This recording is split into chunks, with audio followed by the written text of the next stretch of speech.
J'aime bien quand c'est la fin de semaine comme ça. C'est chouette, c'est vendredi. Ouais, hein. c'est sympa, hein, Nancy. Ouais, Bon, bonjour. Bonjour. On parle de l'entretien d'embauche aujourd'hui. Oui, et puis on va inverser la tendance. C'est-à-dire On va demander à nos candidats d'essayer de mener l'entretien d'embauche. Au lieu d'être passif et d'attendre qu'on nous pose des questions, vous pouvez vous aussi poser des questions pendant l'entretien.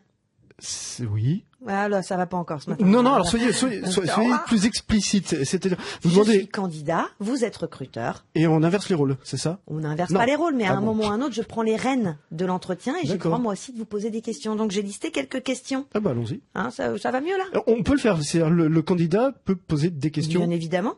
Bien évidemment. Lesquelles? Alors on y va. Donc par exemple, pourquoi avez-vous retenu mon CV? C'est pas mal, ça, hein. C'est toujours bon à savoir. Ça peut aider aussi à comprendre pourquoi on sera pas retenu après. Donc on peut poser cette question. Bien sûr. D'accord. On peut. Me regardez pas comme ça. D'accord, non, bien sûr, non, je savais pas. Quel sera le rythme des rencontres avec mon supérieur? Ah oui, j'avais pas pensé non plus, oui. À quoi jugerez-vous que le poste a bien été pris en main? D'accord.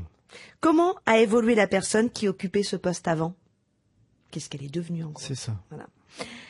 Comment Monsieur Machin se plaît-il à nouveau dans son poste? Si on vous répond, bien évidemment, qu'elle est partie ou qu'elle a évolué, bon, comment ça se passe pour elle? Quand nous reverrons-nous? Lundi. Oh, pardon, non, c'est pas ça. Donc, ça, c'est intéressant à poser en fin d'entretien. Ou alors, variante, quelle est la suite de cet entretien? Quelle est la suite du recrutement? On prend vraiment la main dans ce cas-là. Hein. On devient acteur. Puis-je vous rappeler la semaine prochaine ou dans le délai qui vous convient?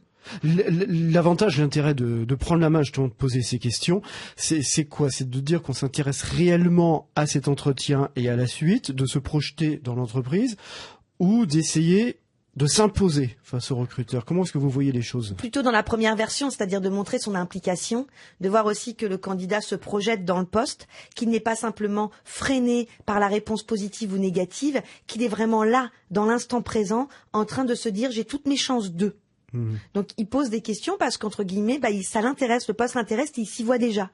Ça n'empêche pas que peut-être qu'il ne sera pas pris, mais en tout cas il montre jusqu'au bout une réelle motivation. Voilà, qu'il est un employé et que donc du coup il a conscience qu'avant lui il y avait des gens, qu'est-ce qu'ils sont devenus.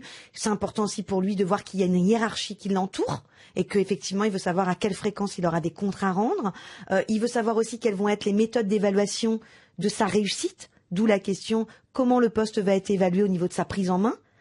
À dans 6 mois, à dans 3 mois, avec des reportings fréquents. Enfin voilà, ça montre vraiment que la personne est un acteur de sa prise de poste et non pas simplement là à espérer qu'on lui donne un travail. On reviendra d'ailleurs sur cette expression dans une émission. On va en reparler. Merci beaucoup, Nancy. Donc le conseil pratique, on est actif Exactement. pendant le... On prend la main de l'entretien, on a le droit. Parfait, bon week-end à lundi.